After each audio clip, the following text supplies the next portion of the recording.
دو باتیں اور ہیں جو میں آپ کے سامنے رکھنا چاہتا ہوں. پہلی پنجاب کی صورتحال ہے, اس کی خبر اس وقت جب میں آپ سے بات کر رہا ہوں تو عمران خان صاحب کا جلسہ ابھی وہ ختم ہوا ہے جو گجرانوالہ کا جلسہ تھا. میمت کراؤڈ جس طرح سے پہلے ہوئے اسی طرح کا تھا ایک, اور اس سے پہلے لائرز کنونشن لاہور میں, اتنا بڑا پنجاب کی سب سے بڑی بار ہے لاہور بار ایسوسیشن, اور انہوں نے بھرپور حمایت کا اعلان کیا. دوسرا متعدد اور بار ایسوسیشن ہے جو مجھے لکھ کے دعوت نامے بھیج رہے ہیں کہ ہم پرائم منسٹر کو بلانا چاہتے ہیں یا ان کے ساتھ ہم ملنا چاہتے ہیں. ایک لہر پوری نکلی ہوئی ہے. دوسری طرف پورے وسائل سرکاری خرچ کیے جا رہے ہیں مختلف جگہ کے اوپر, تاکہ جو وکلا ایک فرٹرنیٹی ایسی ہے جو عدالتوں میں ایک بیلنس پیدا کر سکتی ہے اگر ان کا رخ درست ہو اور ان کی سمت اگر درست ہوتی جا رہی ہے بڑے پیمانے کے اوپر. یہ اچھی خبر میں نے پاکستان کے بارے میں آپ سے میں شیئر کرنا چاہتا تھا. پنجاب کی جو سیاسی صورتحال ہے اس کے بارے میں جو سابق گورنر ہیں چیمہ صاحب, ان کی جو کانسٹیٹیوشنل گورنر بھی ہیں اس وقت تک, ان کی طرف سے ان کو ایک نوٹیفیکیشن کے ذریعے سے ہٹایا گیا ہے جو کیبنٹ ڈویژن نے جاری کیا, اس کے جوائنٹ سیکریٹری نے جاری کیا, جس کو کوئی اختیار نہیں ہے, اس لیے کہ آئین کے آرٹیکل 101 سب آرٹیکل 3 میں لکھا ہوا ہے کہ گورنر کو نکالا اور رکھا جا سکتا ہے on the player of the president. نہ گورنر کے خلاف کوئی کرمنل پروسیکیوشن ہے, نہ اس کے خلاف کوئی ججمنٹ ہے, نہ گورنر کے خلاف کوئی کرمنل چارج ہے, نہ اس کے خلاف کوئی مس کانڈکٹ ہے, اور نہ ہی اس نے کوئی کسی جگہ آئین توڑا ہے. تو اس لیے جو صدر تھے انہوں نے اتفاق نہیں کیا, لیکن چونکہ بیٹے کو اکاموڈیٹ کر کے اس کو غیر آئینی طور پہ اوپر لانا تھا, اس لیے یہ نوٹیفیکیشن ہے. اس کو چیلنج کرنے کے لیے ابھی اس میرے ورکنگ ڈیسک کے اوپر میری اس والی لائبریری میں جو لا آفس کی ہے اس میں وہ ریٹ پٹیشن میں نے دن کو ڈرافٹ کروائی تھی, عدالت سے واپس آنے کے بعد ابھی میں نے وہ سائن کیا. میں جو پنجاب کے حوالے سے اس وقت کی کیفیت ہے وہ میں آپ کے سامنے رکھنا چاہتا ہوں.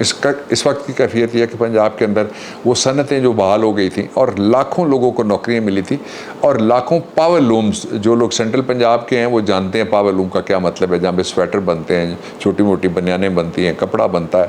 دوسرا وہ سارے ریورسل کے اندر چلے گئے. کل شام کو میرے پاس ایک انڈسٹریلسٹ آئے ہوئے تھے کسی معاملے میں لیگل اوپینین لینے کے لیے, اور وہ مجھے خود بتا رہے تھے, وہ بڑے فکر مند تھے اور انتہائی پریشان. ان کے ساتھ ایک وکیل صاحب تھے اور دو ان کے اپنے اور کوئی تعلق والے تھے, تو وہ انتہائی پریشان تھے. تو وہ انہوں نے گفتگو کی اور وہ پھر گہری سوچ میں نے ان کو کہا اللہ خیر کرے گا, آپ تھوڑا سا ٹیک اٹ ایزی. تو وہ یہ مجھے بتا رہے تھے کہ کیسے, وہ کہہ رہے تھے کہ جو کنسٹرکشن ہے اس کا کام سٹاپ ہو گیا, فل سٹاپ لگ گیا, یعنی سٹاپ نہیں ہو گیا, فل سٹاپ لگ گیا. کنسٹرکشن وہ واحد انڈسٹری تھی جس کا بوم آیا پاکستان کے اندر, اس کے ساتھ کوئی کہتا ہے 42 اور کوئی کہتا ہے 70, اور اگر 42 ہی آپ لگائیں, اگر 30 بھی لگائیں, تو ایسی کولیٹرل انڈسٹریز ہیں جو جب کنسٹرکشن بوم میں آتی ہے اور چلتی ہے, آپ ساری دنیا میں دیکھتے ہیں نا کنسٹرکشن چلتی ہے تو وہاں پہ پلمبر بھی آتا ہے, وہاں الیکٹریشین بھی آتا ہے, وہاں اینٹ والا آتا ہے, وہاں ریت والا آتا ہے, وہاں ٹھیکیدار آتا ہے, وہاں شٹرنگ والا آتا ہے, وہاں بجلی والا آتا ہے, اور وہ ساری دروازے والا آتا ہے, رنگ والا آتا ہے, لائٹ والا آتا ہے. ایک لمبا سلسلہ تھا جو اکنامک پروڈکٹیوٹی کا تھا, وہ انہوں نے 5 ہفتے کے اندر دھکا لگا کے پاکستان کو ڈیفالٹ کے قریب پہنچا دیا. اب میں 2 چیزیں اور جو امپورٹنٹ ہیں ان کی طرف میں آپ کی توجہ چاہتا ہوں. وہ یہ ہے کہ پاکستان میں اس وقت ماحول یہ ہو گیا کہ جب سے گورنمنٹ گئی ہے جو چھوٹا امپورٹڈ ہے اس کی, اور گورنمنٹ کیا وہ خود ہی بیٹھا ہوا تھا قبضہ کر کے وہاں پہ, تو اس کے بارے میں آپ کو ایک بتا دیتا ہوں جو خبر آپ سے شیئر کرنے والی ہے, ابھی تک وہ باہر نہیں آئی. وہ خبر یہ ہے کہ ہمارا فیصلہ یہ ہے پاکستان تحریک انصاف کا کہ الیکشن کمیشن کے اندر جو ڈیفیکٹرز تھے, جو ضمیر بیچ کے مسند خریدنے والے تھے, ان کے حوالے سے جو ہی فیصلہ آئے گا تو اس فیصلے کی روشنی میں جو سپریم کورٹ آف پاکستان نے کل 17 کو دیا ہے, اس پہ میں 2 لائنیں بول کے پھر میں آپ کو بتاتا ہوں خبر کیا ہے. پہلی لائن اس پہ یہ ہے کہ یہ جو فیصلہ ہوا تھا, بنیادی فیصلہ تھا, وہ آیا تھا سپریم کورٹ آف پاکستان کا پچھلے مہینے میں. تو اس میں فیصلے میں انہوں نے یہ کہا تھا کہ ہم ان کو عارضی طور پہ اجازت دیتے ہیں, وہ جو نہیں ملنی چاہیے تھی ہمارے نقطہ نظر سے, ہمارا فیئر کامنٹ یہ ہے. اور دوسرا انہوں نے یہ کہا تھا کہ یہ جتنی بھی جو بھی کچھ ہوگا وہ اس پٹیشن کے فیصلے یعنی ریفرنس کے فیصلے کے بعد ہوگا. تو ریفرنس کا فیصلہ تو آ گیا.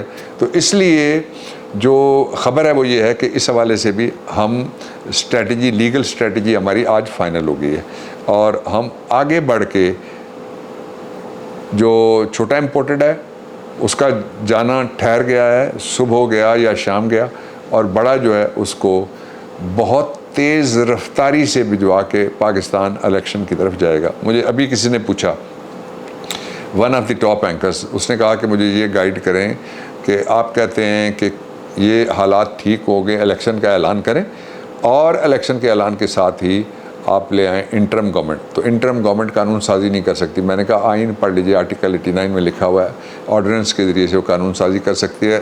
اس کی اپنی عمر 90 دن کی ہوگی, لیکن آرڈیننس کی عمر 120 ایک دفعہ اور پھر 6 مہینے آگے بڑھ سکتا ہے. 240 یعنی پونا سال ہے.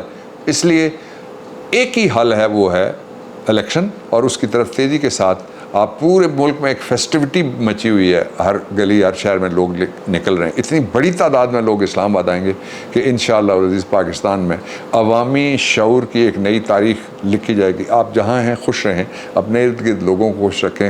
اللہ تعالیٰ آپ کو سب کو خوش رکھے اور پاکستان کو خوشحال کر دے. اس بدحالی سے جلد از جلد نجات دلائے پاکستان پائندہ باد. کل پھر میں بات کرنے کی کوشش کروں گا.